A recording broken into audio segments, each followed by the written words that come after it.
Right, well, can't believe it, can I? Back again, day after. But I didn't know at the time that Philip Schofield is making a comeback. He's on Channel 5 on Monday night on a desert island, weeping and wailing on his problems of life, attempting to make a comeback. So, when he does, I want you to remember, and I've tried to keep this brief, there's pages of it, dates and times and what have you.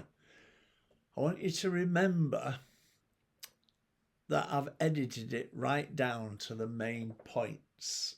And when you're watching this show, don't feel sorry for him as a pedo. And there's evidence galore of it, and it's been hidden away and he's not been prosecuted. But remember, and I'll give you the short detail to keep Win Smethurst happy, who gives me serious bollockings on lengthy detail. So cut for this, Win. Remember the date of birth throughout. So McGreevy joined the Two-Faced Theatre Club when he was 10, and Schofield was a patron at the time. So there they are in a photograph together. Well, they are, you don't know, it's clear, but it is circled in red, but it's not very clear, that picture. Even though he was so young, started a Twitter account, and Schofield eventually started tweeting him, and it went on for quite a few years. And Schofield lectured at the theatre. McGreevy was there. He did a question and answer thing in May 2011.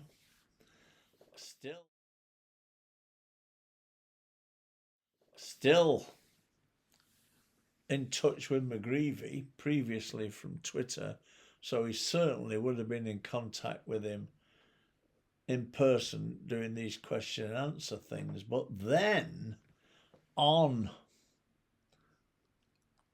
the 19th of March 2015, they were filmed by a well-known whistleblower, Jack Jones, in a bar in the South Bank, London, near to Schofield's flat in Southwark. And as you can see from the photo, albeit a bit dim, the kid's very young, and it's near Schofield's flat, and his date of birth was the 21st of March 96. So, doesn't need a lot of imagination, does it? On this date, it just happens to be that it's a few days after his 18th birthday, when of course everything's legal. And lo and behold, despite Matthew McGreevy opening and shutting Twitter accounts like you believe, and confidential message boards, Schofield decided to tweet him, congratulating him on some TV show he'd got him in or something. And all was well. Get in there, Win. Everything was hunky-dory. Matthew was everywhere. He was on the stage at the NTA Awards in the VIP room, best of pals with Schofield. And then suddenly, out of the blue, a year later, Schofield had him ejected from the VIP room, and then they never spoke again. But then, disaster struck. Well, the rumours were rife everywhere in ITV, and as a result, Schofield decided to come out that he was gay, which really took the steam out of any story. But the News of the World had it, and it was common knowledge that Schofield was shagging a runner. That's the way they talked about it. But suddenly, the News of the World did a deal with Schofield, and they didn't mention Matthew McGreevy, but they mentioned him coming out and one thing and another, and all was well. But McGreevy must have been well pissed off with this, because he went to the Mail, and the Mail Online published that.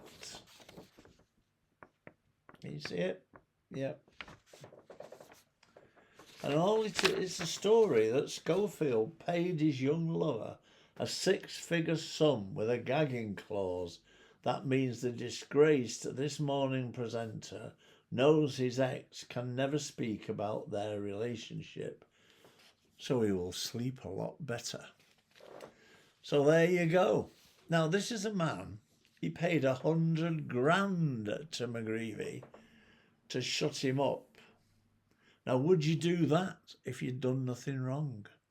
If you'd waited until he was 18 and it was legal?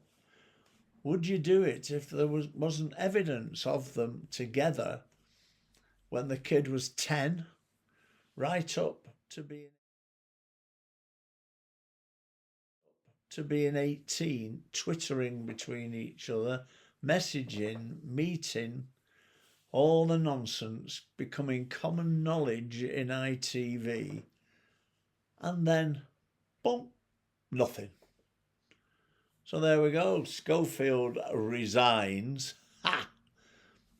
And it all goes quiet, and everyone starts twittering and moaning and worrying about him being suicidal. And then lo and behold, up he pops on a desert island on Channel 5, weeping and wailing about the history.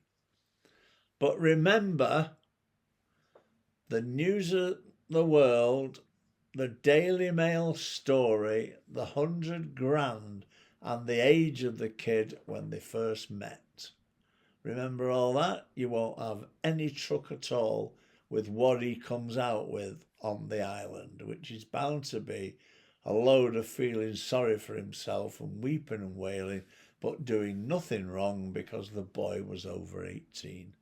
Well, that, if anybody has got any sense at all, is an absolute load of bollocks. Over and out, Win. Hope that was short enough.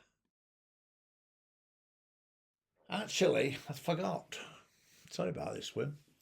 Good old GMP, having had an Assistant Chief Constable paedophile sympathiser move from their protection to North Yorkshire, where eventually he resigned on full pension, but wasn't quite the career path he had in mind. But there you go. No action by good old GMP. Celebrity, you know, they like them. And anyone with any sense would know that, wouldn't they?